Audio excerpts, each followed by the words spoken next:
अस्सलाम वालेकुम। Welcome to novels narrative. कैसे हैं आप सब? उम्मीद करती हूँ कि खैर आफियत से होंगे। जी, तो आज हम स्टार्ट करने जा रहे हैं अपना न्यू नॉवल, लेकिन उससे पहले अगर आपने अभी तक चैनल सब्सक्राइब नहीं किया है तो जल्दी से चैनल सब्सक्राइब कर लें, बेल आइकन दबा दें ताकि हर आने वाली नई वीडियो आपको मिलती रहे। लाइक कमेंट और शेयर करना मत भूलें, ठीक है जी। तो आज जो हम नॉवल स्टार्ट करने जा रहे हैं बहुत ही मज़े का नॉवल है, बहुत कमाल की स्टोरी है, यकीनन आप लोगों को पसंद आएगी। अगर मैं आप लोगों को नॉवल के बारे में बताऊं तो नॉवल जालिम हीरो बेस्ड नॉवल है और सेकंड मैरिज बेस्ड नॉवल है, आफ्टर मैरिज बेस्ड नॉवल है। बहुत ही मज़े का नॉवल है, बहुत कमाल की स्टोरी है, यकीनन आप लोगों को पसंद आएगी। तो चलें बगैर वक्त ज़ाया किए हम स्टार्ट करते हैं और देखते हैं कि हमारी आज की स्टोरी में क्या होता है।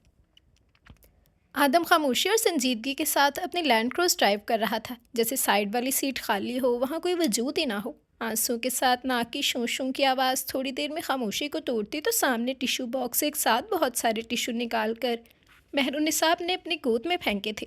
मेहरू की शूं शूं जारी थी। रोते रोते बाहर देखा था, कोई साइट एरिया था, आबादी से दूर एक आध बंगले बने हुए थे। गाड़ी बहुत बड़े गेट पर आकर रुकी। हॉर्न पर दरवाज़ा खुला था और गाड़ी अंदर दाखिल हुई। मेहरुनिसा गाड़ी से उतरी। जहां आदम गया था अपनी डैशिंग और रोबदार पर्सनैलिटी के साथ, महरी भी उसी दरवाजे पर आई और अंदर दाखिल हुई। एक बहुत प्यारा सा बच्चा 4 साढ़े 4 साल का टीवी देख रहा था। एक औरत पास ही ज़मीन पर बैठी थी। महरी खामोशी से जहाँ वो बच्चा बुरे जमान था उसी सोफे पर जाकर बैठी थी। आज पापा ने कहा था कि मम्मा आएंगी, आप मेरी मम्मा हैं? सवालिया अंदाज था। बच्चा इंतहाई गोरा और खूबसूरत था, ज़हीन आंखें बिल्कुल आदम की तरह। दिल को कुछ हुआ था, आदम ने उसके साथ बेवफाई की थी। देखो अम्मा, मेरी मम्मा आ गई हैं। महरी की आंखों से आंसू निकल आए थे और टिप टिप बहने लगे थे। समझ नहीं आ रहा था इस मासूम बच्चे को क्या जवाब दे।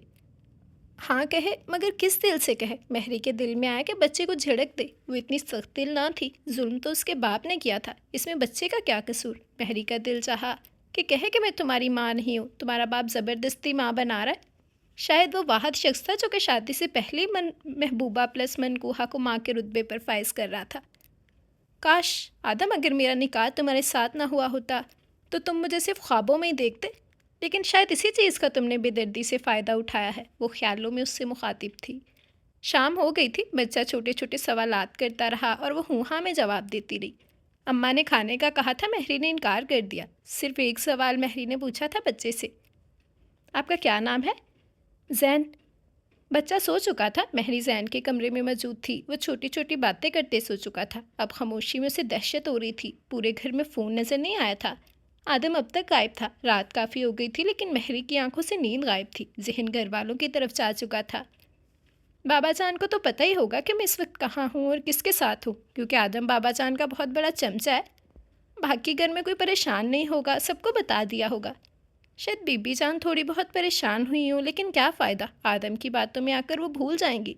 तभी दरवाज़ा खुला था। महरी ने दरवाजे की तरफ देखा। आदम अंदर दाखिल हुआ था। महरी की तरफ से झुक कर जैन के माथे पर बुस्सा दिया था। आदम के झुकने की वजह से सिगरेट और क्लोन की खुशबू बहुत करीब से महसूस हुई थी। महरी ने फ़ौरन चेहरा दूसरी तरफ मोड़ लिया था। ये कमरा जैन का है, तुम्हारा कमरा मेरा बेडरूम है, चलो। नहायत इत्मीनान से मुखातिब हुआ। तुम समझते क्या हो अपने आप को? वो गुस्से से कहती हुई उठ खड़ी हुई थी। श्श, आयसा। अपनी उंगली महरी के होंठों पर रखी। वो गुस्से से और उसके छूने से बदक कर पीछे हो गई थी। जैन सो रहा है, बाहर चलकर बात करते हैं, कहता हुआ कमाल इत्मीनान से दरवाजे की तरफ बढ़ा। वो भी दरवाजे से बाहर निकली थी। कमरे में पहुंचकर देखा महरी पीछे से गायब थी। महरी उसकी तकलीद में जैन के कमरे से निकलकर लाउंज में आकर बैठ गई थी। कुछ ही देर में आदम सर पर था। यहाँ पर रात गुजारने का इरादा है क्या? कहते ही वो उसके साथ ही सोफे पर बैठा, एक हाथ में सिगरेट था। देखो महरी, रात बहुत हो गई और मैं बहुत सुबह का जागा हुआ हूँ। कल रात से सो नहीं पाया, अब नींद से बेहाल हो रहा हूँ। कहते ही महरी के पीछे हाथ रखा था सोफे पर। तो मैं इस सिलसिले में तुम्हारी क्या मदद करूँ? लहजा तन से भरपूर था। तुम कमरे में चलो ताकि मैं आराम से सो सकूँ। क्यों, आज से पहले अकेले नहीं सोए? मेरे आने से ऐसा क्या हो गया है? वो बेजारी से बोली। ओहो बेवकूफ़ औरत, मैं इन मायनों में बात नहीं कर रहा। ना ये कह रहा हूँ कि तुम लोरी सुनाओ मैं सो जाऊँगा, ऐसा कुछ नहीं है। यहाँ की स्लाइड्स छोटी हैं, विंडो भी शीशे की हैं। बाहर मेरे बहुत सारे वर्कर्स काम करते हैं, कोई भी निहायत इत्मीनान से अंदर आ सकता है। अब तुम अंदर चलोगे तो मैं बेडरूम लॉक करके इत्मीनान से सो जाऊँगा। आदम महरी को डरा चुका था। उसे मालूम था उसकी डरपोक तबीयत का। आदम बेड पर नीमदराज था, रिमोट हाथ में था। बहुत बहादुर बनती महरी सोफे की तरफ पड़ी। आदम रिमोट रख कर दरवाज़ा लॉक कर रहा था। तुम्हें सर्दी बहुत लगती है इसीलिए मैंने एसी नहीं ऑन किया, लेकिन फिर भी अलमारी से कोई चादर वगैरह ले लो, यहाँ का मौसम ठंडा है, रात में अच्छी खासी ठंड होती है। कहते ही जहाजी साइड बेड की तरफ बढ़ा और थोड़ी देर में गाफिल हो गया था। वाकई उसे नींद आई हुई थी। खुदसर आदमी। महरी उसकी तरफ देखकर बड़बड़ाई थी। अलमारी से चादर निकाली और सोफे पर आकर लेट गई। जब उसकी आंख खुली तो कमरा खाली था। अव्वल तो रात को नींद ही नहीं आ रही थी, जब आई तो बहुत देर से आंख खुली। आदम जा चुका था। वो बचपन से आदम से मंसूब थी। ये बाबा जान का फैसला था। छोटे चचा और चच्ची के चले जाने के बाद बाबा जान और बीबी जान ने मिलकर उसे प्यार से पाला था।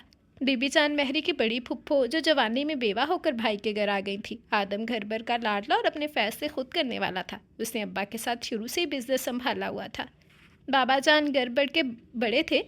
बाबा जान जिनकी औलाद में शामिल 3 बेटे और 1 बेटी थी। बड़े बेटे हयात जिनकी 3 औलादें थीं, 1 बेटी और 2 बेटे। बेटी मेहरुन्निसा जो भाइयों से छोटी थी। हयात और उनकी बेगम हादसे में चल बसे थे। मेहरुन्निसा और बिलाल, उमर और बिलाल मेहरुन्निसा से बड़े थे। दोनों बाहर सेटल थे। मेहरुन्निसा को बाबा जान और बीबी जान ने मिलकर पाला था। बाबा जान के 2 बड़े जहानदाद बाबा जान के दूसरे बेटे जहानदाद थे, जो हयात से छोटे थे। उनकी एक ही औलाद थी, वो आदम था। आदम की मम्मा लालत की वजह से चल बसी थी। आदम को बीबी जान और बाबा जान ने मोहब्बत से पाला था, क्योंकि जहानदाद ज़्यादातर बिजनेस के सिलसिले में मुल्क से बाहर ही होते थे। सबसे छोटी बेटी बाबा जान की नासनीम थी, जिनकी 3 बेटियाँ और 3 बेटे थे। सब छोटे थे, स्कूल और कॉलेजेस में ज़ेर तालीम थे। जब वो लोग छुट्टियों में घर आते तो बाबा जान के घर में रौनक सी लग जाती। बाबा जान ने जब मेहरुन्निसा 2nd ईयर में पहुंची तो उमर और बिलाल को बुलाकर और जहानदाद और नाज़रीन से मशवरा लेकर आदम का निकाह मेहरुन्निसा से सादा सी तकरीब में करवा दिया था। आदम ने कहा कि बाद भी वैसा ही था जैसे कि पहले, लेकिन मेहरुन्निसा के जज्बात बदल गए थे।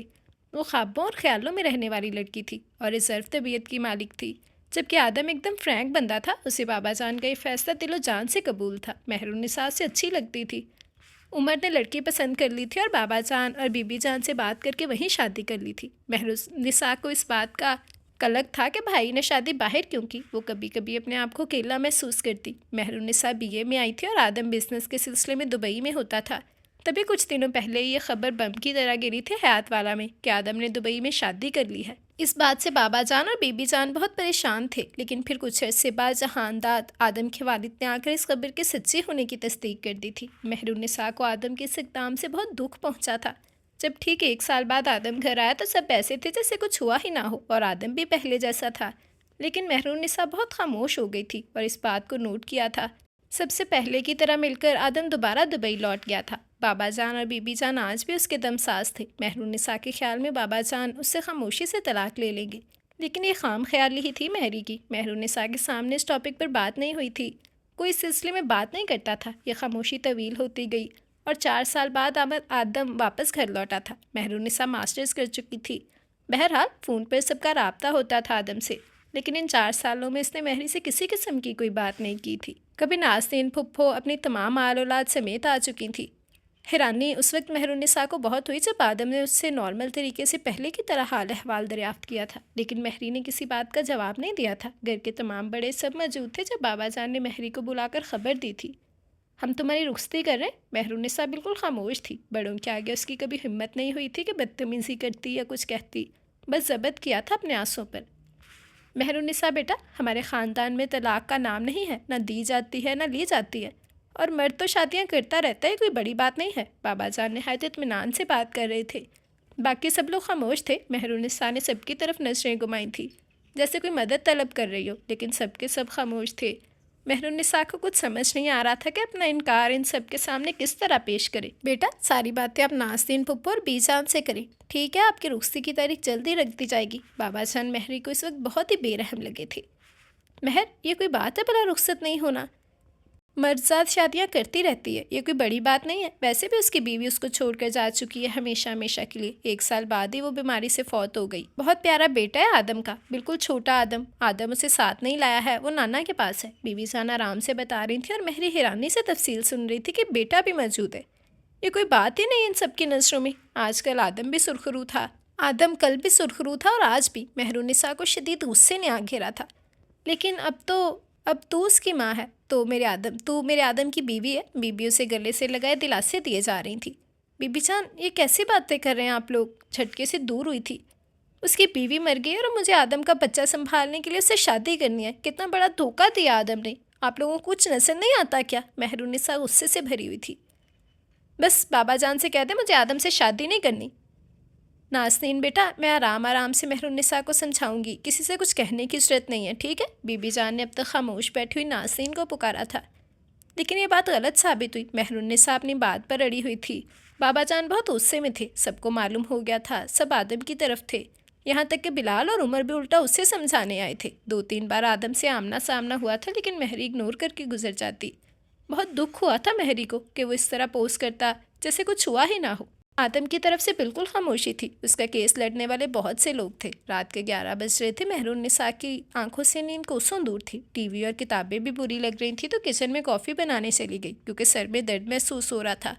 कॉफ़ी का मग लेकर जैसे ही मुड़ी, आदम किचन के दरवाजे पर खड़ा था। मेहरुन्निसा ने देखा और कप हाथ में लिए उसके पास से गुजरना चाहा था, लेकिन आदम बिल्कुल सामने आ गया। बहुत कम फासला रह गया था दोनों के दरमियान। कॉफ़ी भी मग से छलकते छलकते बची थी। मेहरुन्निसा ने नजरें नहीं उठाई थी। आदम बगौर पूरे इस्तेहकाक से नजरें गाड़े खड़ा था। पल भर को मेहरुन्निसा ने नजरें उठाई और फिर झुका ली थी। रास्ता दे, बद से दूर नजरें झुकाए वो बोली थी, लेकिन आदम झूंका तू ही खड़ा था, बल्कि एक हाथ मेहरुन्निसा के आगे रख दिया था। जाने का रास्ता बिल्कुल बंद कर दिया। उसकी डिठाई पर एक झटके से मेहरुन्निसा ने हाथ हटाया और आदम के पास से तेज़ी से निकल गई थी। आदम ने उसके इश्तियाल को नोट किया था।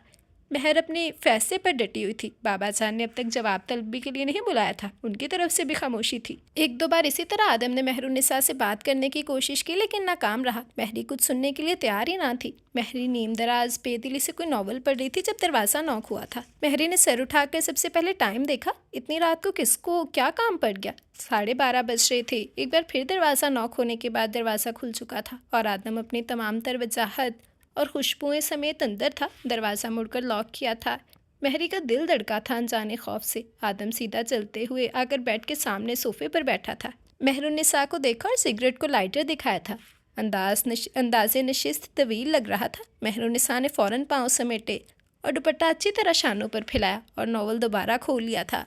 हालांकि पूरा ध्यान आदम की तरफ था। कमरे में बिल्कुल खामोशी तारी थी। आदम तो ऐसे बैठा था जैसे सिगरेट पीने महरी के कमरे में आया हो। नागवारी से नाक सुकेड़ी थी मेहरुन्निसा ने। क्यों परेशान कर रही हो सबको? आखिर बात का आगाज़ हो चुका था। मेहरुन्निसा बद से दूर खामोश थी। तुम गुस्सा दिला रही हो और कुछ नहीं, बात का जवाब दो मेरी। आदम नागवारी और गुस्से के मिले जुले तासुरात से बोला था। क्यों इनकार कर रही हो शादी से? आदम ऐसे अनजान था जैसे कुछ हुआ ही ना हो। अगर चाहती हो मैं तुम्हारे कमरे से जल्द से चला जाऊँ तो मेरी बात का जवाब दो। आदम इत्मीनान से बोला। मैं तुमसे शादी नहीं करना चाहती और नहीं का मतलब नहीं होता है। ठीक है, ये तुम्हारा फैसला है। आदम उठते हुए बोला। हाँ, हरदर्मी से बोली। तुमने अपना फैसला सुना दिया, मैं फैसला करूँगा। कहते ही आदम निकल चुका था। बेडरूम में कलोन और सिगरेट की मिली जुली खुशबू फैली हुई थी। मेहरुन्निसा रूटीन के मुताबिक यूनिवर्सिटी जा रही थी। जब वो अपने डिपार्टमेंट से बाहर निकले, ड्राइवर गायब था। अभी मेहरुन्निसा ने कॉल करने के लिए मोबाइल निकाला ही था कि आदम की ब्लैक लैंड क्रूज आकर खड़ी हो गई थी। महरी को सामने आदम फ्रंट सीट पर सनग्लासेस लगाए नजर आया था और महरी के जिस्म में सनसनी से दौड़ी थी। वो गाड़ी से उतरा। चलो, आदम ने सामने आते हुए धूनत से कहा था, जैसे उसे लिए बगैर वहाँ से नहीं जाएगा। मैं तुम्हारे साथ। बाकी अल्फाज मुंह में ही थे। आदम ने मेहरुन्निसा की कलाई पकड़ी और दरवाज़ा खोलकर आगे किया था। बैठो गाड़ी में, मैं ज़बरदस्ती करना नहीं चाहता। ये ज़बरदस्ती नहीं है तो और क्या है? कहते ही अपनी कलाई ऊपर की थी जो आदम के मजबूत हाथों में जकड़ी हुई थी। आदम ने झटके से महरी की कलाई छोड़ी और बगौर देखने लगा था। मैं नहीं जा रही तुम्हारे साथ, उसकी आंखों में आंखें डालकर कहा और आगे बढ़ी जाने के लिए। लगता है तुम्हें एक बार की कही हुई बात समझ में नहीं आती। आदम ने जाती हुई मेहरुन्निसा का हाथ पकड़ा और झटके से अपनी तरफ खींचा था। किताबें हाथ से गिरते गिरते बची थी। मेहरुन्निसा ने गुस्से से आदम की तरफ देखा। वो बेपरवाह लग रहा था। गुस्से से गाड़ी के अंदर फेंका था और धाड़ से दरवाज़ा बंद किया था। अपनी सीट पर बैठते ही ऑटोमेटिक लॉक लगा लिया। दरवाज़ा खोलना बेसूद था। तुम ऐसा नहीं कर सकते, वो चिल्लाई। मैं बहुत कुछ कर सकता हूँ, ख़ासकर तुम्हारे साथ। आखिरी अल्फाज कहते हुए इसको बगौर देखा था। तुम्हें शर्म नहीं आती? बकवास नहीं सुनना चाहता मैं। आदम का लहजा बहुत हद तक अमेज़ था। मेहरुन्निसा तमाम सोचों से जागी थी। काफ़ी देर से जैन की आवाज़ नहीं आ रही थी, लेकिन अब उसके हंसने की आवाज़ आ रही थी। शायद उसके पापा आ गए थे। महरी का दिमाग भारी भारी सा महसूस हो रहा था। यार, अब तुम अपनी मम्मा से दोस्ती कर लो। आदम उसे जिद कर रहा था। मम्मा दोस्ती नहीं करती, बात भी नहीं करती। जैन मासूमियत से बोला। आप अच्छी मम्मा नहीं लेके आई, जैसे वो उससे चेंज करने का इरादा रखता हो। आदम उसकी बात पर हंसा था। हाँ यार, वाकई अच्छी नहीं है, ना तुम्हारा ख्याल रखती है ना मेरा। क्यों ना चेंज कर ली। अब आदम हंसी मजाक में मेहरी को गुस्सा दिला रहा था। चलो कुछ खा लो, हमें निकलना है। मैंने नया फ्लैट लिया है, डेकोरेट भी कर लिया है, बस अब वहाँ पहुँचना है। ये जगह शहर से बहुत दूर है और जैन के स्कूल का भी मसला है।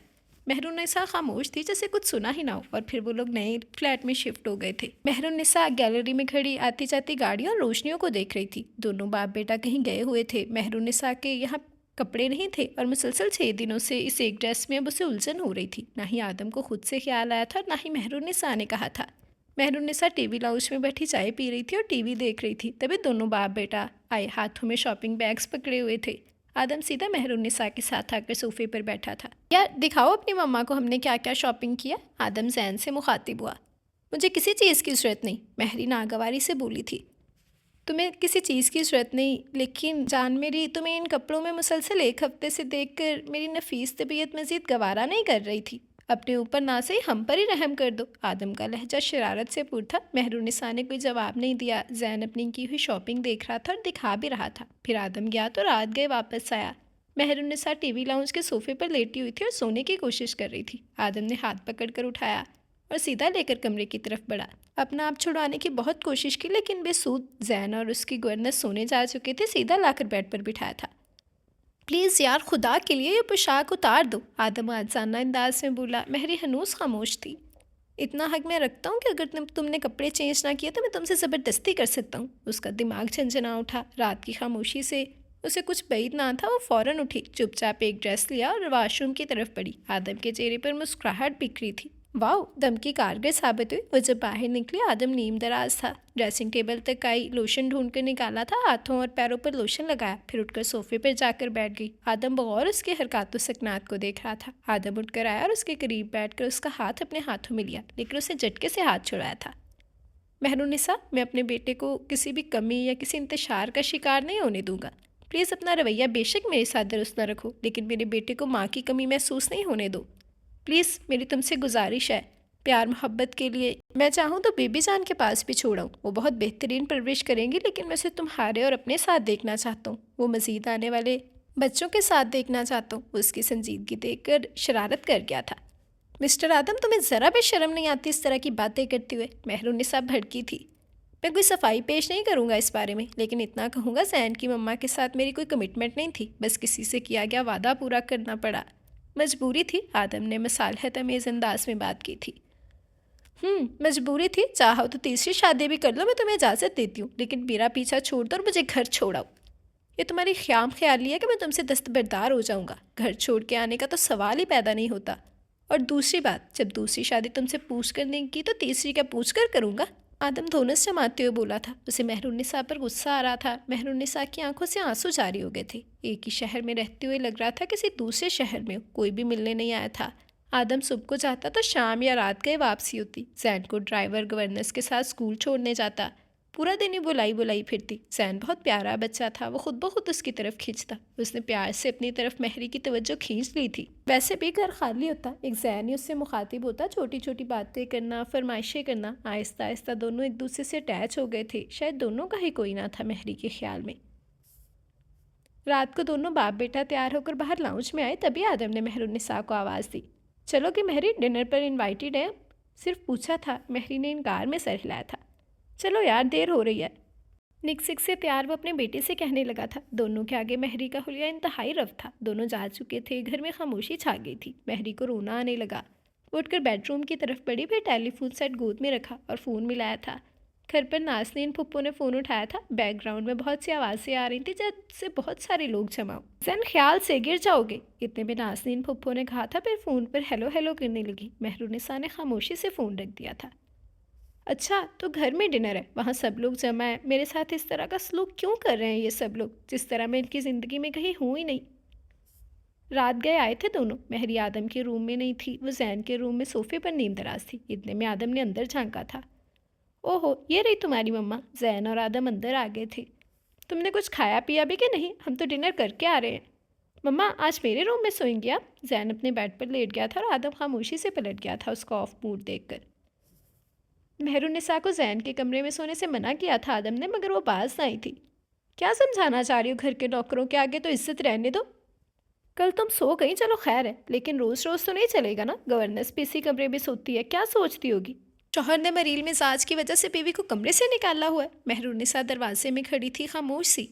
मेरी किसी बात का जवाब क्यों नहीं देती हो, किस गरूर में रहती हो, कहते ही हाथ से पकड़कर बेड पर बिठाया और धार से लात मारकर दरवाज़ा बंद किया था। क्या चाहती हो, सर पकड़कर पूछ रहा था। बताया तो था तुम्हें, महरुनिसा ने इत्मीनान से जवाब दिया। एक थप्पड़ लगाऊंगा, होश ठिकाने आ जाएंगे। ये बकवास नहीं सुनना चाहता मैं, समझी, कहते ही जोर से हाथ को झटका दिया था। महरुनिसा ने गुस्से से देखा, हाथ में तकलीफ होने लगी थी। क्यों अपनी और मेरी ज़िंदगी मुश्किल बना रही हो, ये ज़िंदगी सहल भी तो हो सकती है। ये ज़िंदगी मैंने नहीं, तुमने मुश्किल बनाई है, समझे तुम।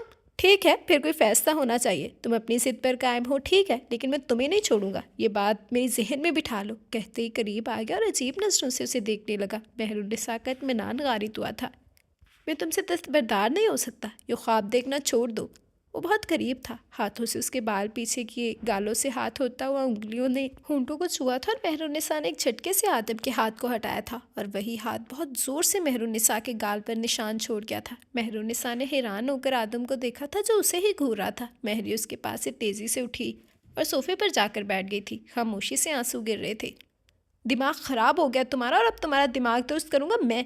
समझते क्या हो अपने आप को, गुस्सा सिर्फ तुम्हें ही आता है। लाइट ऑफ करके अपने बेड पर नींदराज हो चुका था। अंधेरे में सिगरेट का धुआं और शोला नजर आया था। पूरे कमरे में सिगरेट की बू फैल गई थी। दूसरे दिन आदम बहुत सीरियस मूड में महरी और जैन को गाड़ी में बिठाकर घर ले आया था। उसे बताया नहीं था, अगर बता देते तो महरी कभी भी उसके साथ ना आती। सब लोग जमा थे, सब खुश भी लग रहे थे जैसे कोई खास मौका हो। वो सबसे मिलकर अपने कमरे में आ गई थी। शुक्र किया था अपने कमरे में आकर, अपने वार्डरोब से कपड़े निकाले और फ्रेश होने चल दी। बहुत इत्मीनान महसूस हुआ था अपने कपड़ों में, जो उसकी मर्जी के मुताबिक डिज़ाइन थे। इतनी रौनक का सबब नहीं पूछोगे, फुप्पो महरी के करीब बैठते हुए बोली थी। आप ही बता दें, महरुनिसा बालों को सुलझा रही थी। भाई नाजिश, उनकी छोटी से बड़ी बेटी की शादी तय हो गई है, जुमा को निकाह है और इतवार को रुखसती। उनके चेहरे से खुशी झलक रही थी। अब क्यों बता रही हैं, ना बताती अभी भी। जब बोली तो नाराज़ी झलक रही थी। अरे हम तो कब से आदम से कह रहे थे कि महरी को ले आओ, वो ना लाया, और जब तुम्हारे पास आने का बोला तो मना कर दिया। इसमें हमारा क्या कसूर, फुप्पो सफाई देते हुए बोली थी। जिस दिन डेट रखी थी नाजिश की मम्मी जान ने तुम्हें सब डिनर पर इनवाइट किया था, तुम खुद ही नहीं आई। आदम ने कहा, उससे मना कर दिया। महरुनिसा के सीने में भांपड़ चलने लगे थे। तुम आदम के कमरे में चलो, वैसे भी अब वो तुम्हारा कमरा है। गुस्सा तो बहुत महरुनिसा को आया था, लेकिन खामोश थी, बहस फजूल थी। बहुत सारे ख़ानदान के लोग जमा थे। पूरा हयात वाला भरा पड़ा था। अपना तौलिया और ब्लैंकेट उठाकर आदम के रूम में रखाई थी। आदम और जैन नीचे ही थे। शादी की तैयारियां ज़ोरों शोर पर थीं। आदम बहुत कम नज़र आ रहा था। जैन महरी के पास आ जाता। बहुत सारे मेहमानों की वजह से दस्तरखान ज़मीन पर ही लगा दिया था। महरी जैन को अपने साथ बिठाए चावल खिला रही थी। साथ ही नाज़रीन फुप्पो बैठी हुई थी। सब भी खाने में मसरूफ़ थे। इतने में आदम भी आ गया और सीधा महरी की तरफ आया था। फुप्पो, जहमत तो होगी आपको, थोड़ा सा आगे हो जाएं ताकि हम अपनी फैमिली के साथ बैठकर खाना खा सकें। वो शरारती अंदाज में मुखातिब था। हाँ हाँ, क्यों नहीं, कहते ही फुप्पो आगे हुई थी।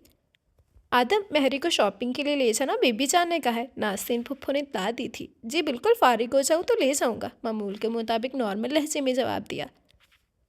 आदम रोज़ रात को आता अपने बेडरूम में, तो जैन और महरी दोनों बेड पर फैल कर इसी तरह सोए होते क्योंकि तीसरा बंदा बैठ भी ना सके कि ये लोग डिस्टर्ब ना हो, इसलिए आदम सोफे पर ही सो जाता। आज आदम जल्दी आ गया था। महरी और जैन ब्लैंकेट में थे और जाग रहे थे। महरी कोई स्टोरी सुना रही थी। बाकी लोग बड़े लाउंज में बैठे चाय पी रहे थे। महरी के ब्लैक लीलन की कमीज़ में सफ़ेद दुधिया बाजू नज़र आ रहे थे। दुपट्टा लापरवाही से तकिए पर था और उसे ध्यान ही नहीं था कि आदम उन्हें देख रहा है। दाई रूम की तरफ पड़ा। जैन बहुत मुनहम्मिक था स्टोरी सुनने में। वो नहाकर निकला और बालों में ब्रश कर रहा था। जैन ने कोई ख़ास गर्मजोशी न दिखाई थी क्योंकि आदम ज़्यादातर बाहर ही होता। करीब होकर जैन को प्यार किया था क्योंकि महरी की तरफ जगह खाली थी, इसीलिए वो महरी के पास ही नीम दराज हो गया था। इस तरह कि महरी दरमियान में थी। थोड़ी देर में जैन सो गया था। सुनो, जैन को अलग कमरे में सुलाने की आदत डालो या फिर बीबी जान के कमरे में भेज दिया करो। अगर हालात बहाल हो गए तो मुश्किल हो जाएगी। उसके कान के करीब बहुत धीरे और मायने खेज गुफ्तगू कर रहा था। मेरी बात समझ रही हो ना? वो फिर मुखातिब हुआ। महरी पहलू बदल कर रह गई थी। लगता है ज़ुबान कहीं गिरवी रखवा दिया तुमने। आदम बाज नहीं आ रहा था। बहुत थकन हो रही है, अगर थकन उतारने का सामान कर दो। महरी ने आंखें खोल कर देखा था। मेरा मतलब है चाय बना कर ला दो, साथ कोई टैबलेट प्लीज़। बात को खूबसूरती से पलट दिया था।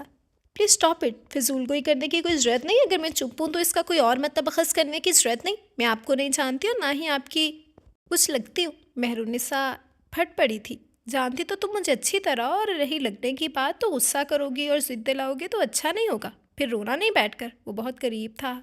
आदम से उसे खौफ आने लगा। खामोशी से उठी और सोफे की तरफ जाकर सो गई थी। मम्मा, पापा बुला रहे हैं, जैन ने पैगाम रिसानी की। महरी ने एक नज़र उठाकर उसे देखा था। आ रही हूँ बेटा, जबकि उठने का इरादा कतई ना था, लेकिन बीबी जान की नज़रों की वजह से उठना पड़ा था। जाओ देखो कोई काम होगा, बीबी जान ने हुक्म जारी कर दिया था। अच्छा माँ, कहते हुए बेजारी से निकली। सब लोग मसरूफ़ थे, घर भरा हुआ था। इतने में जैन नजर आया, जो आदम का हाथ पकड़े खड़ा था।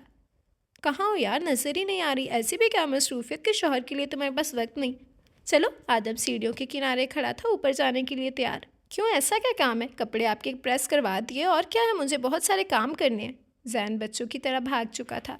कभी प्यार से भी देख लिया करो। वो उलझन भरी नज़रों से देख रही थी और वापस जाने के लिए तैयार खड़ी थी।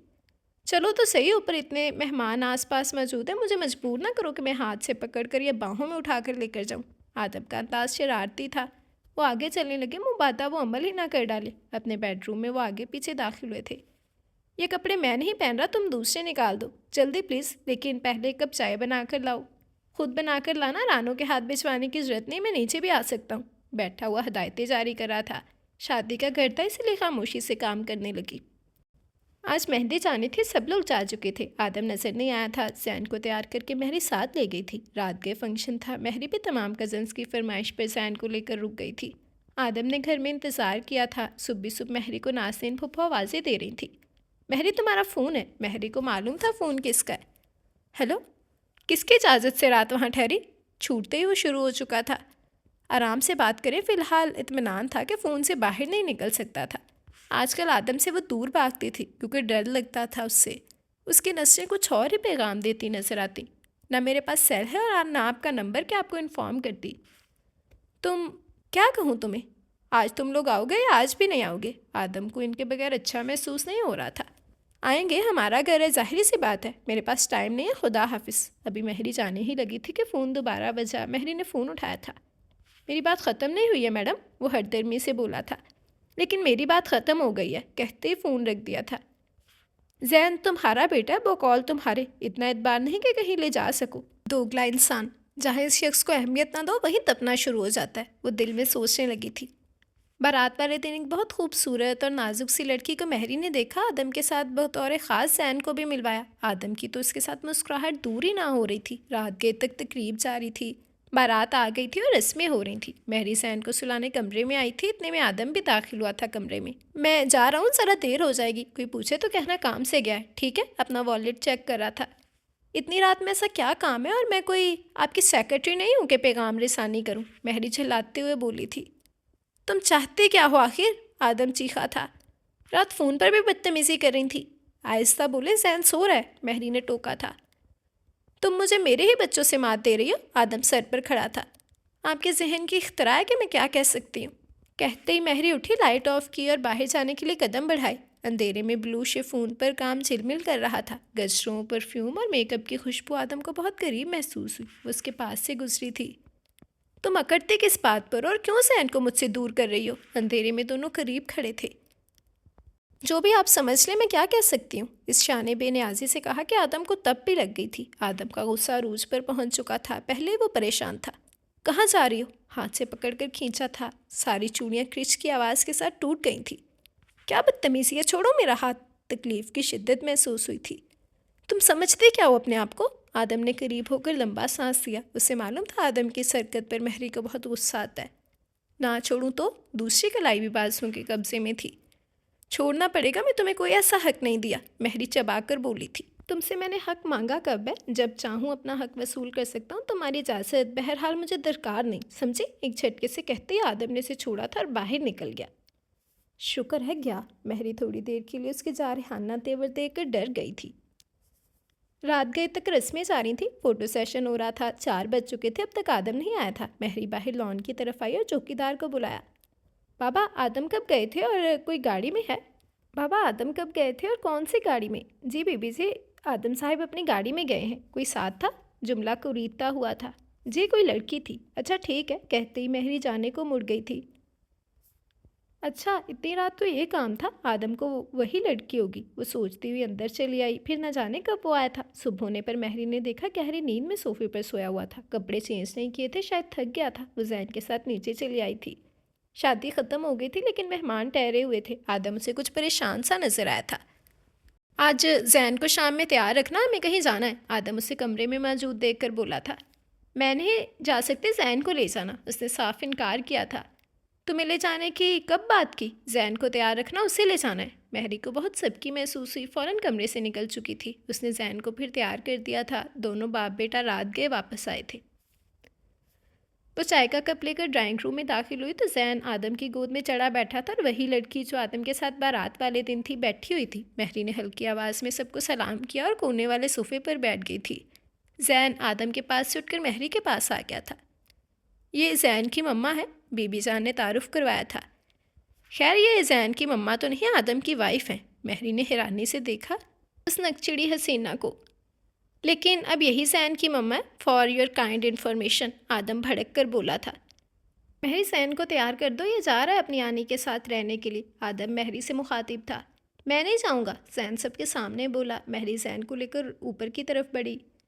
काफ़ी कोशिश की थी महरी ने, मगर वो तैयार होने के लिए राज़ी ना था। एक बच्चा तुमसे तैयार नहीं हुआ इतनी देर में? आदम दरिश्ते ऐसे में बोला। मूड ऑफ लग रहा था। क्या मैं करूं, मैं आप तैयार कर दें? मैरी ने जान छुड़वाई थी। आदम आगे बढ़ा, वार्डरोब खोलकर जैन के कपड़े निकाले, हाथ से पकड़कर खड़ा कर दिया। जैन बाप के गुस्से की वजह से खामोश था। पापा, मैं नहीं जाऊंगा, जैन मिनमिनाया था। बेटा, एक दिन की बात है, उसे टी शर्ट पहनाते हुए बोला था। लेकिन पापा, बस चुप, एक दिन अपनी आनी के साथ रह लो, वो इतनी दूर से आई हैं। मम्मा, मैं नहीं जा रहा, मुझे वो अच्छी नहीं लगी। जैन ने महरी से मदद चाही थी। शट अप जैन, बहुत बदतमीज़ हो गए हो। जब बच्चा नहीं जाना चाह रहा तो क्यों ज़बरदस्ती कर रहे हो? महरी आखिरकार बोल पड़ी थी। तुम चुप रहो, उसे भी डांट दिया था। पापा, मैं नहीं जाऊँगा। खामोश हो जाओ, बोले तो मारूंगा। बच्चा नहीं जाना चाह रहा तो क्यों ले जा रहे हो आप? आप रहे हो एक दिन जैन की आनी के साथ। महरी को उसका तंज महंगा पड़ा था। एक थप्पड़ रसीद हो चुका था महरी के नाजुक गाल पर। सोच समझ कर बोला करो, आदम चबा चबा कर बोला। जैन अभी रोता हुआ गया था। उसे रात जैन के बगैर चैन नहीं आ रहा था। वो दोनों एक दूसरे के आदी हो चुके थे। अब तक आदम भी नहीं आया था। महरी की खटपट की आवाज़ से आंख खुली थी। आदम कुछ ढूंढ रहा था। जेब से वॉलेट निकाल कर की चेन और मोबाइल निकाल कर टेबल पर फेंका था और सिगरेट सुलगाई थी। तुम दूसरों को बेचैन करके खुद चैन से रह सकते हो? महरी सोच रही थी। आदम सिगरेट पीते हुए टहल रहा था। दूसरे दिन बीबी जान महरी को बता रही थी, जैन की आंटी आई हैं, वो कनाडा में रहती है और जैन से मिलने और उसे लेने आई है कि ये मेरी मरहुमा बहन की निशानी है, इसीलिए आदम बहुत परेशान है। वो जैन को किसी सूरत नहीं देना चाहता। उसका वालिद खावर बिजनेस पार्टनर और दोस्त भी है। उन्होंने खावर से दरख्वास्त की थी कि दानिया जैन की वालदा का निकाह आदम से कर दें। वो कैंसर की मरीज़ है और कभी भी इस दुनिया से जा सकती है। वही बात हुई, आदम से शादी के 1 साल बाद वो मर गई। शादी से पहले आदम और खावर ने तुम्हारे पापा जान से मशवरा किया था और उनकी इजाज़त से आदम ने शादी की। सबसे बड़ी वजह यह है कि जैन के नाना खावर के बेहतरीन दोस्त हैं। शादी से पहले आदम और खावर ने तुम्हारे पापा जान से मशवरा किया था और उनकी इजाज़त से आदम ने शादी की। सबसे बड़ी वजह यह है कि जैन के नाना खावर के बेहतरीन दोस्त हैं, इसीलिए वो उसकी दरख्वास्त रद्द ना कर सके। फिर आदम वही रहा, जैन के लिए गवर्नेंस रखी हुई थी। तुम्हारे बारे में जैन को बताता रहा कि तुम्हारी मम्मा पाकिस्तान में है। वो बच्चा तुम्हें ही अपनी माँ समझता है। अब उसकी आंटी का कहना है कि मैं केस दायर करूँगी, जबकि जैन की नाना का कहना है कि जैन आदम के ही पास रहेगा। वो अपनी बेटी के फैसले से मुतफिक नहीं। रात जैन के बगैर चैन नहीं आ रहा था और अगर वो आदम से पूछती तो कभी भी पूरी बात ना बताता। उसका एक ही जुमला होता, गैर ज़रूरी बातें मत पूछा करो। रात 9 बजे थे। रात तो जैसे तैसे कट गई थी। अब महरी को बेचैनी ने आ घेरा। अब भी महरी दूसरी बार कमरे में आई थी, लेकिन आदम हनूज सोया हुआ था। इतने में आदम का मोबाइल वाइब्रेट करने लगा। शायद नींद में खलल ना हो, मोबाइल वाइब्रेशन पर लगाया हुआ था। ये अच्छा मौका है आदम को उठाने का, उसने दिल में सोचा था। आदम उठो, तुम्हारा मोबाइल बज रहा है। और कहते ही साइड टेबल से मोड हटा दिया था। कहते ही साइलेंट मोड से हटा दिया था। क्या है, अभी सुबह तो सोया हूँ, सोने दो, मोबाइल ऑफ कर दो और प्लीज़ तुम भी जाओ कमरे से, दोबारा डिस्टर्ब नहीं करना। कहते ही दूसरी जानब करवट ली थी। अच्छा ये तो बता दे जैन कब आएगा? महरी ने फ़ौरन अपनी बात पहुंचाई थी। सोया हुआ हूँ, मरा नहीं हूँ कि उठूँगा नहीं, नागवारी से बोला था। मुझे भी पता है कि तुम सो रहे हो, इतनी बातें कर रहे हो तो मेरी बात का जवाब भी दे दो। महरी मुसलसल सर पर खड़ी थी। आखिर आदम उठ बैठा, बेड से नीचे उतरा और महरी का हाथ पकड़कर चंद सेकंड्स में महरी कमरे से बाहर खड़ी थी और वह दरवाज़ा लॉक कर चुका था। महरी हक्का बक्का खड़ी थी। जाहल, इल्म-ए-नड इंसान, महरी बड़बड़ाई। शाम को जैन आ गया था। मैरी जैन को लेकर बाजार गई थी तो उन्होंने दिल खोल कर शॉपिंग की थी। अब आइसक्रीम पार्लर में बैठे आइसक्रीम से लुत्फानंदोज हो रहे थे। इतने में महरी का मोबाइल बजा था। हेलो, कहाँ हो? छूटते ही पूछा। क्यों? जो पूछा उसका जवाब दो, आदम चीखा था। जहाँ भी हूँ मज़े में हूँ, बकवास नहीं करो। क्यों बताऊँ? उसे जलाकर मज़ा आ रहा था। आदम चल लाया था, बसता ही चल रहा था फ़ोन से निकल कर उसका सर फाड़ दे। उसकी हालत महरी समझ सकती थी। देखो, तुम मेरी तरफ से भाड़ में जाओ, लेकिन मुझे अपने बेटे की फ़िक्र है। कहाँ हूँ इस वक्त? मैं जैन को लेने आ रहा हूँ। मुझे मालूम है तुम्हें मुझसे कोई सरोकार नहीं। मैं बहुत पहले जान गई थी जैन मेरे साथ है, किसी गैर के साथ नहीं। इतना चलाने और रोब जमाने की ज़रूरत नहीं है, महरी ने तफसीली जवाब दिया। तुम फजूल बातों की बजाय ये बता दो कहाँ हूँ। मैं परेशान हो रहा हूँ। लहजा जानना था बेकरारी से भरपूर। परेशान होने की ज़रूरत नहीं, कहते ही कॉल काट दी। फिर दोबारा मोबाइल बज उठा था। तुम्हारा बाप आइसक्रीम नहीं खाने देगा, महरी बड़बड़ाई। जैन आइसक्रीम खाने में मसरूफ़ था। महरी ने मोबाइल ऑफ कर दिया था, हालांकि मालूम था कि उसने आदम के गैज़ो गसब को आवाज़ दी है। शाम को दोनों घर में दाखिल हुए थे। सब लाउंज में ही नज़र आ गए। सब कुछ परेशान से लग रहे थे। आदम फ़ौरन आगे बढ़ा और चपटने के अंदाज में आदम ने जैन को महरी के हाथों से बेदर्दी से खींचा और दूसरा हाथ महरी के नर्म नाजुक गाल पर पड़ चुका था। इल मैनर्ड लड़की हो तुम। बीबी जान और बाबा जान भी इधर ही देख रहे थे। महरी पहले तो हैरान हुई सबके सामने थप्पड़ मारने पर, लेकिन फिर मिटते हुए आदम का हाथ पकड़ा था और अपनी पूरी जान लगाकर अपनी तरफ घुमाया था। क्यों उठाया तुमने मुझ पर हाथ? रोते हुए महरी पूछ रही थी। आंखों से आंसू रवा थे। बाबा जान, इस शख्स से जवाब लें आप। क्यों बिला वजह हाथ उठाया? जैन के साथ ही गई थी, आखिर किसके साथ देख लिया जो इतना आग बगोला हो रहा है? महरी गुस्से की इंतहा पर थी। आदम ने जैन का हाथ पकड़ा और अपना आप छुड़ाते हुए ऊपर की जानिब बढ़ा। पूरी ताकत सर्व की थी महरी ने उसे अपनी तरफ मोड़ते हुए, और उसने एक झटके से अपना आप छुड़वा लिया था। महरी वहीं बैठ गई थी रोने के लिए। बाबा जान भी चुपचाप चले गए थे। बीजान अपनी जगह से उठी और महरी को गले लगाकर चुप करवाने लगी थी। फिर वो भी उठ गई और सीधा अपने कमरे में गई जो आदम के रूम के साथ ही था। चेहरा गुलाबी हो रहा था रोने की वजह से। चाय की तलब हो रही थी, लेकिन नीचे जाने को दिल नहीं चाह रहा था। 2 बार नूरी खाने पर बुलाने आई थी। महरी ने दरवाज़ा ही ना खोला। नहीं खाना खाना, सब जाएं भाड़ में मेरी तरफ से। रात के 11 बज रहे थे जब दरवाज़ा नॉक हुआ था, लेकिन लॉक लगा हुआ था। फिर आदम की आवाज़ आई, दरवाज़ा खोलो। महरी ने कोई जवाब ना दिया। फिर दरवाज़ा बजा। कुछ देर बाद जैन की आवाज़ आई, मम्मा दरवाज़ा खोले, मुझे आपके साथ सोना है। महरी बेख्तियार उठी और दरवाज़ा खोल दिया। जैन खड़ा था, साथ में आदम था। महरी ने हाथ पकड़कर जैन को अंदर किया था। मैं भी आ जाऊँ? आदम शरारतन पूछ रहा था। महरी कोई आंख नहीं बाया था। फ़ौरन जैन को अंदर किया और दरवाज़ा लॉक कर दिया था। बीबी जान और महरी खामोशी से नाश्ता कर रहे थे। महरी बेटा, आदम आजकल कुछ परेशान है। थोड़ा ठहर कर वो बोली थी। कल जो तुम्हारे साथ सलूक किया वो इसी परेशानी का नतीजा है।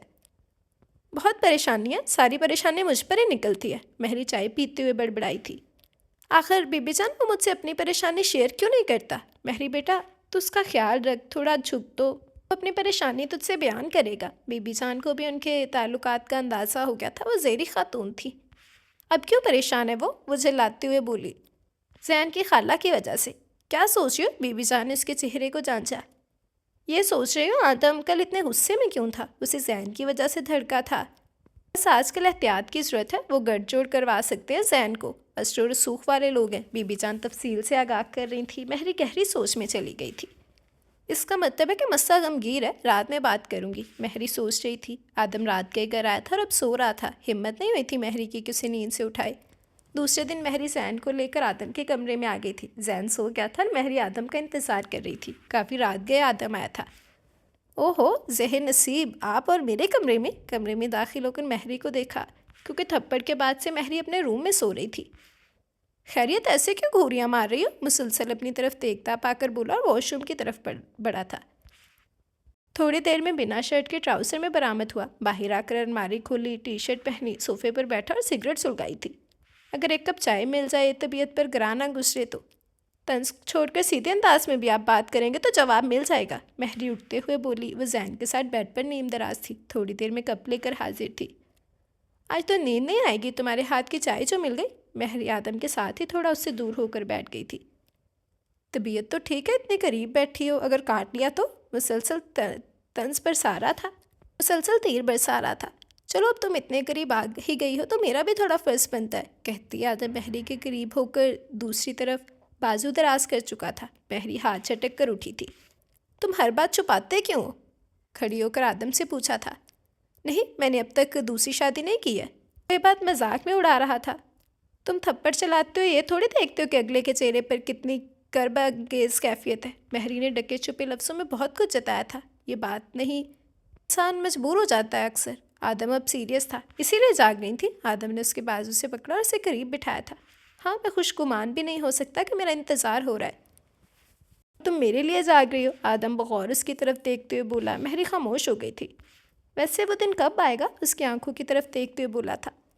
आप ये बताएं जैन का क्या किस्सा है? महरी ने जैन से मुतल्लिक बात शुरू की थी। कोई किस्सा नहीं, अब तो किस्सा ख़त्म। क्या मतलब? महरी ने चंबी से पूछा।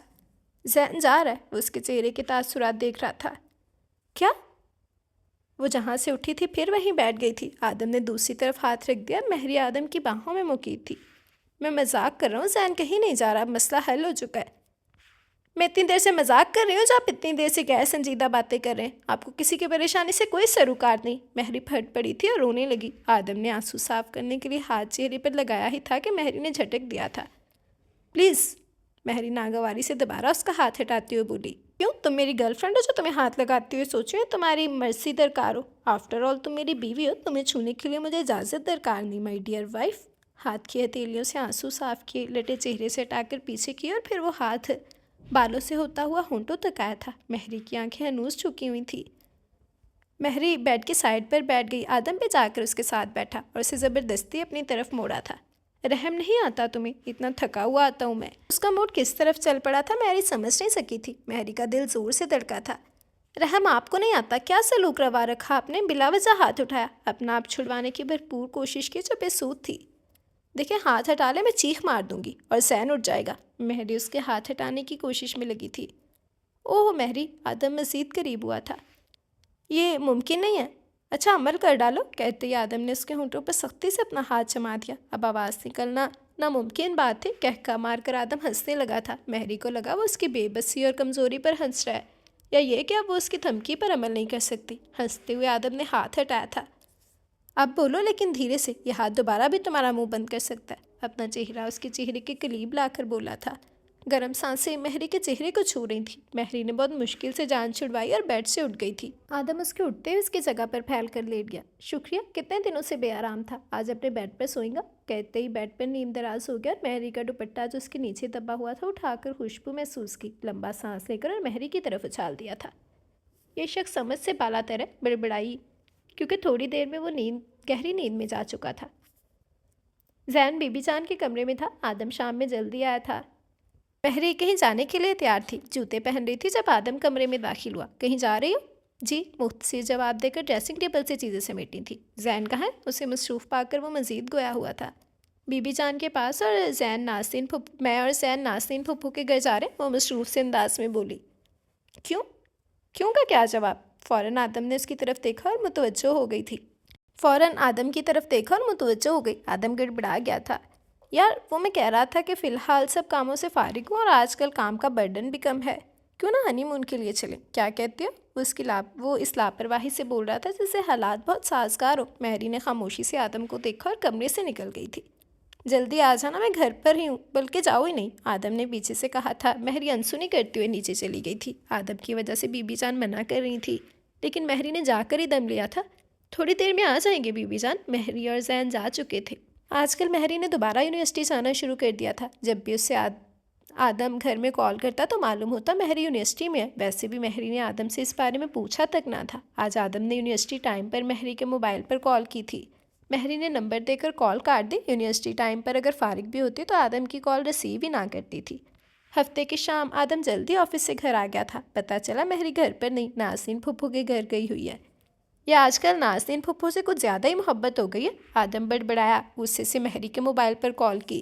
वो जितनी उससे बात करना चाह रहा था, उसके करीब आना चाह रहा था, वो उतना ही दूर भाग रही थी। महरी नाज़नीन फुप्पो के साथ बैठी गपशप कर रही थी कि आदम की कॉल आ गई। नाचार कॉल अटेंड करनी पड़ी थी। जी, कॉल यस करते ही कहा था। अपने आप को समझते क्या हो तुम? क्या तकलीफ़ है? घर में कांटे लगे हुए हैं जो टिकती नहीं हो। आदम को महरी पर शदीद गुस्सा आ रहा था। उसे मालूम था कि वो हफ्ते को जल्दी घर आ जाता है। जब वो जल्दी घर आता तो महरी कहीं ना कहीं जा रही होती। रात को आता तो जैन के साथ सोई मिलती। नाज़नीन फुप्पो के घरों नाज़नीन फुप्पो महरी को ही देख रही थी, इसीलिए आराम से बात कर रही थी। घर आ रही हो? मैं लेने आऊँ? आदम फ़ोन पर गरजा था। आ रही हूँ आधे घंटे में। आधे घंटे में नहीं, 5 मिनट में। नाज़नीन फूफो का घर यही सोसाइटी में है, समझी? ठोस टून की आवाज़ कान में गूंजने लगी थी। वो आदम कह रहे थे मैं जल्दी घर आ गया हूँ, तुम लोग आ जाओ, घर खाली खाली लग रहा है। महरी सफाई पेश करने लगी। हाँ ये बात तो है, जब आदम तुम्हें ले गया था तब भी घर एकदम खाली हो गया था। पूरे घर में बीबी जान बुलाई बुलाई फिरती थी। नाज़नीन फूफो पुरानी बातें सुनाने लगी थी। जब महरी घर में दाखिल हुई तो बेबी जान लाउंज में ही मिल गई थी। जैन ऊपर अपने कमरे की तरफ भागा था। महरी थोड़ी देर बीबी जान के साथ बैठे, फिर ऊपर अपने कमरे में दाखिल हुई। जैन अपने बाबा के साथ बैठा हुआ था। महरी ने चादर उतार कर वार्डरूम में रखी और दुपट्टे के लिए नजरें दौड़ाई जो सोफे पर नजर आया था। उठाकर उड़ा। जैन तुम नीचे चलो, मैं आता हूँ, फिर कुछ बनवा कर खाते हैं। महरी समझ गई थी कि अब आदम को बात करनी है, इसीलिए जैन के जाते ही महरी भी उठ गई थी। स्लीपर्स पहने और जाने के लिए बड़ी। जैन भाग कर जा चुका था। तुम्हें जाने को थोड़ी कहा है, कहते ही आदम ने महरी का हाथ पकड़ा और बेड पर बिठा लिया था अपने साथ। क्यों बुलाया था आपने? मारे भांदे पूछा था। तुम ये बताओ, जब भी तुम यूनिवर्सिटी में होती हो मोबाइल क्यों नहीं उठाती? बास पुस शुरू हो चुकी थी। आपकी कॉल क्लास के दौरान आती है, इसलिए मैं नहीं उठाती। महरी ने झूठ गढ़ा था। झूठ, बिल्कुल सफ़ेद झूठ। झूठ बोलते हो तुम्हें शर्म नहीं आती? नौकर नहीं जो तुम्हारे पीछे पीछे घूमता रहूँ। लहजा अचानक सख्त हो गया था। किसने कहा पीछे पीछे घूमने को? आप अपने रास्ते चले और मुझे अपने रास्ते चलने दें। ऐसे नहीं चलेगा। अगर मैं अपनी मर्जी करने लगा ना तुम्हारी तरह, तो खुद ही पछताओगे, क्योंकि मैं तो अपने रास्ते ही चलूँगा। इतने में जैन भागते हुए आया था। पापा चलो ना, मम्मा आप भी आओ ना, बेबी जान बुला रही हैं। महरी ने जैन का हाथ पकड़ा और चलती बनी थी। रात में दोनों जैन और महरी खाना खाकर जब कमरे में आए तो आदम टीवी देख रहा था। महरी और जैन बेड पर सोते थे। महरी ने आते ही बिस्तर ठीक किया था। जैन के साथ नींद दराज हो गई। आदम गाहे बगाहे उन पर नज़र डाल रहा था। थोड़ी देर में जैन सो चुका था। महरी ने कोई किताब उठा ली थी और बरगरदानी करने लगी। साथ वाला कमरा सेट कर दो जैन के लिए, ताकि इसे आदत हो। कब तक सोफे पर सोऊंगा? तुम्हें तो मेरा ख्याल आएगा नहीं। एक हुक्म सादिर हो चुका था। कैसे सोएगा? छोटा बच्चा है, डर जाएगा। मैं सब समझ रहा हूँ तुम किस वजह से बोल रही हो। ये बहुत कमज़ोर सहारा है, मेरे बेटे के जरिए अपने आप को बचा रही हो। ये कब तक चलेगा? वो महरी की तरफ बगौर देख रहा था। वो हनूस खामोश थी। एक कप चाय बना कर ले आओ महरी। महरी को देखकर नया हुक्म जारी कर दिया था। महरी नींद दराज हो चुकी थी। मुझे सर्दी लग रही है, मैं ब्लैंकेट से बाहर नहीं निकल सकती। नवंबर का आखिर था। थोड़ी थोड़ी सर्दी शुरू हो गई थी। महरी को थोड़ी ज़्यादा सर्दी भी लगती थी, जबकि आदम इस मौसम से बेनियाज था, मगर उसका इसरार जारी था। नाचार महरी को उठना पड़ा, क्योंकि आदम चाय के पीछे हाथ धोकर पड़ चुका था। चाय पीने के अंदाज में, पटखने के अंदाज में आदम के आगे रखी और जल्दी से बिस्तर में घुस गई थी। महरी मेरी बात तुम गौर से सुन ली है ना? जैन का कमरा ही अलग कर दो। आदम फिर वही बात शुरू कर चुका था। लेकिन महरी ने कहना चाहा।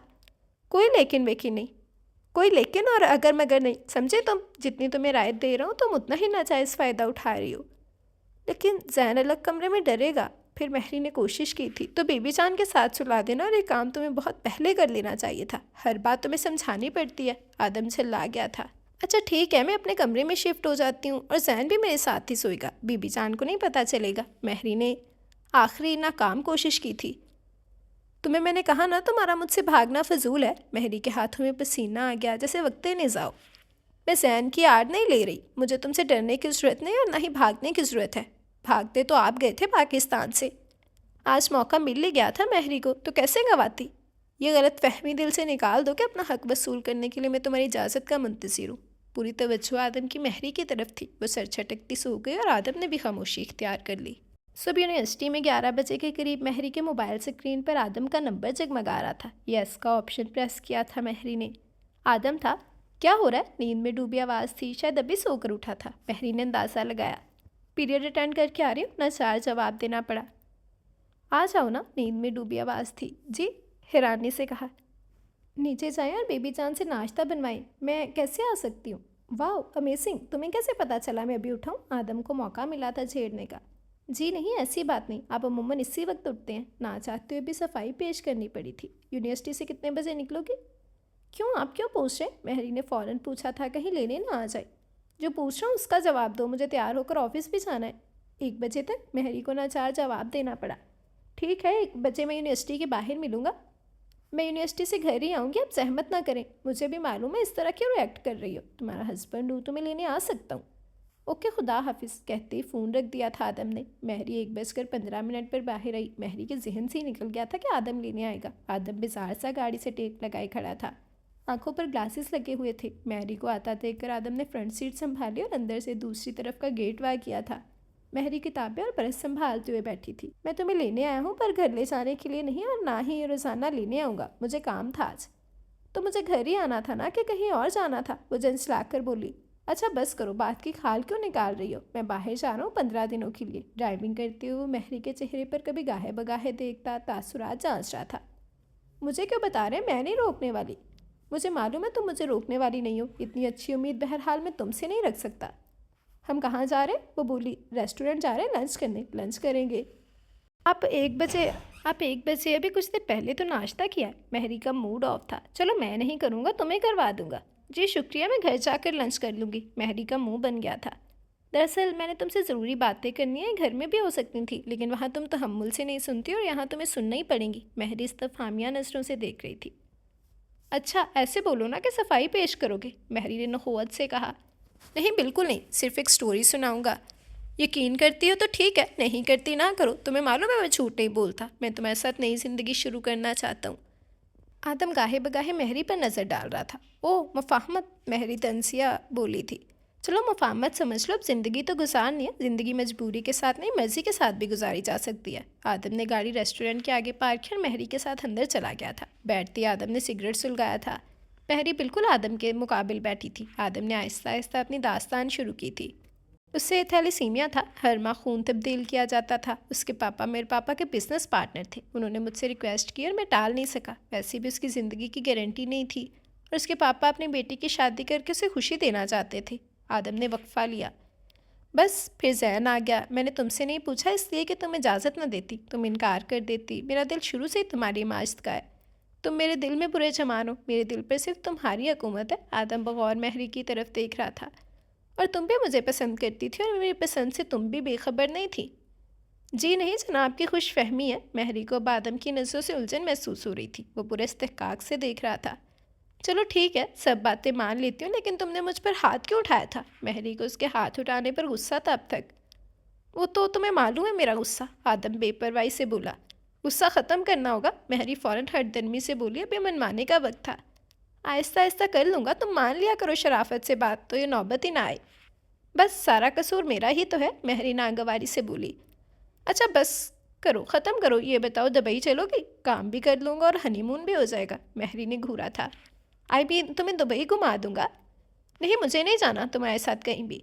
क्यों नहीं जाना? हैरानी से पूछने लगा। अच्छा जैन को भी साथ ले जाएंगे। जैन साथ जाएगा तो फ़ायदा क्या होगा? आदम फ़ौरन दूबदू बोला था। क्या मतलब? समझते हुए भी महरी अनजान बनी। आदम शरारत की हंसी हंसने लगा। महरी ने भी हंसते हुए सर झुका लिया था। आदम ने दिल ही दिल में अपने रब का शुक्र अदा किया।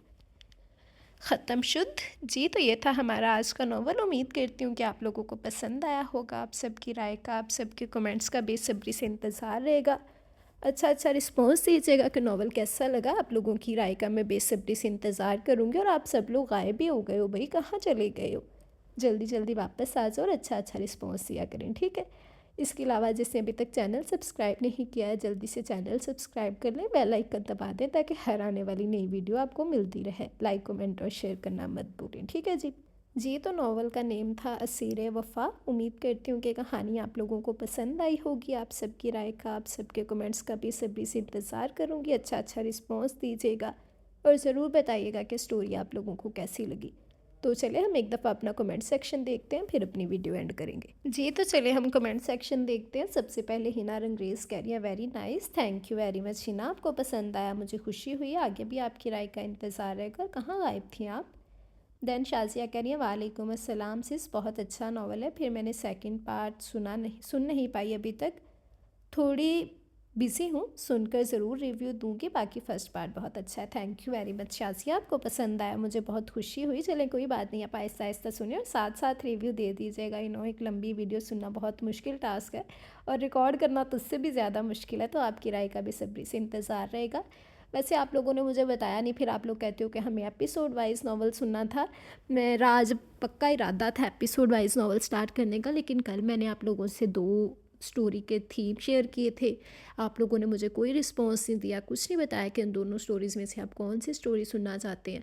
बस इसी वजह से फिर मैंने आज भी शॉर्ट नावल रिकॉर्ड कर दिया। तो अब आप लोग मुझे ज़रूर बताइएगा, अगर तो आप लोग आज मुझे रिस्पॉन्स दोगे, मुझे कमेंट सेक्शन में बता दोगे कि आप लोग लॉन्ग नॉवल एपिसोड वाइज सुनना चाहते हैं तो ठीक है, हम कल से स्टार्ट करेंगे, वरना कल भी फिर शॉर्ट नॉवल ही आएगा। ये तो मैं आप लोगों की डिमांड पे ला रही हूँ ना, जब आप लोग रिस्पॉन्स नहीं देंगे तो मैं नहीं लाऊंगी। तो मैंने 2 स्टोरीज शेयर की थी। एक स्टोरी सिंगल कपल पे है, पोजेसिव हीरो बेस्ड है, जनूडी सा हीरो है, और रिवेंज बेस्ड है, किडनैपिंग बेस्ड है, आफ्टर मैरिज बेस्ड है, और केयर टेकर हीरोइन बेस्ड है। बहुत मज़े का नावल है। एक ये स्टोरी है गन पॉइंट निकाह बेस्ड है, और जो दूसरी स्टोरी है वो मल्टीपल कपल बेस्ड स्टोरी है, 4 कपल्स की स्टोरी है, और वो बहुत मज़े का नावल है। वो फेडरल सिस्टम बेस्ड है, हवेली बेस्ड है, वडेरा बेस्ड है, ख़ानदानी दुश्मनी बेस्ड है, और पोसेसिव हीरो भी हैं, रोमांटिक भी हैं, और बहुत ही मज़े का नावल है, बहुत कमाल की स्टोरी है। और एक कपल की थोड़ी सी स्टोरी बता देती हूँ जो मेरा पर्सनली फेवरेट है, कि हमारा हीरो जो है वो गांव का रहने वाला है, और हीरोइन आउट ऑफ कंट्री से आती है, तो फुल अंग्रेज़ है, वो बिल्कुल नहीं जानती उसकी लैंग्वेज, और वो उसे नहीं समझता, वो उसे नहीं समझती। लेकिन बहुत ही मज़े की स्टोरी है वो भी। तो आप लोग मुझे ज़रूर बताइएगा कि इन दोनों नॉवेल्स में से आप कौन सा सुनना चाहते हैं। तो जैसे ही आप लोगों ने रिस्पॉन्स दिया, उससे अगले दिन ही आपको फर्स्ट पार्ट इसका मिल जाएगा, हम स्टार्ट कर देंगे। तो ये टोटली आप लोगों पर है। अगर आप लोग आज मुझे कमेंट सेक्शन में बता दोगे तो इंशाल्लाह कल हम स्टार्ट कर देंगे, वरना फिर जब आप लोग मुझे कहोगे मैं तो स्टार्ट कर ही दूँगी, ठीक है। देन सुबहान मलिक कह रहे हैं nice, thank you very much सुबहान मलिक। हमदान अफरीदी कह रहे हैं हैप्पी और सैड एंडिंग। कौन सा नावल है भाई ये? ऐसे मेरे नॉवेल्स की किसी की भी ऐसी एंडिंग नहीं होती कि सैड हो। मैं हैप्पी एंडिंग्स वाली पढ़ती हूँ, कि बंदा अपनी लाइफ से पहले थोड़ा तंग होता है परेशानियों से, कि कहानियाँ भी ऐसी पढ़े जिसमें रोना दो नहीं मचा रहे। तो हैप्पी ही है, आप एक दफ़ा देख लीजिएगा, ठीक है।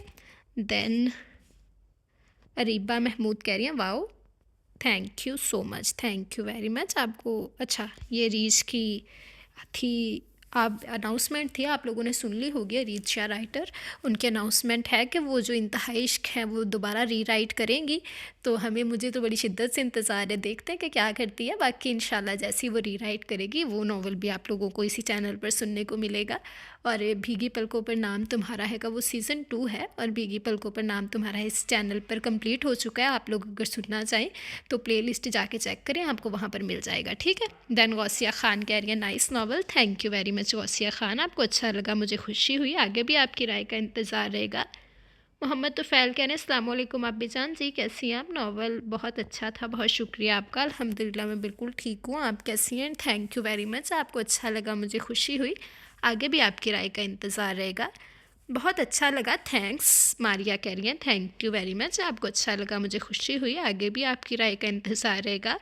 देन पाकिस्तान प्रोग्रामर कह रहे हैं कोई नावल का नेम बता सकता है? वीडियो के लास्ट में मेंशन है, आप चेक कर सकते हैं। चौधरी जट कह रहे हैं बहुत अच्छा नावल था, आपकी वॉइस बहुत मीठी है, बहुत सुकून मिलता है सुनकर, bless you. Thank you very much Chaudhary Jat, आपको पसंद आता है, मुझे बहुत खुशी होती है।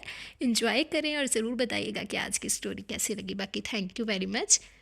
हिबार सलान अरसलान कह रही है nice, thank you very much Hiba, आपको अच्छा लगा, मुझे खुशी हुई। आगे भी आपकी राय का इंतज़ार रहेगा।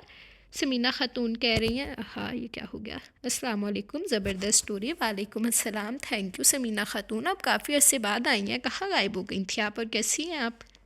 देन हारिस ख़ान कह रहे हैं शुक्रिया आप पे, thank you very much Haris Khan.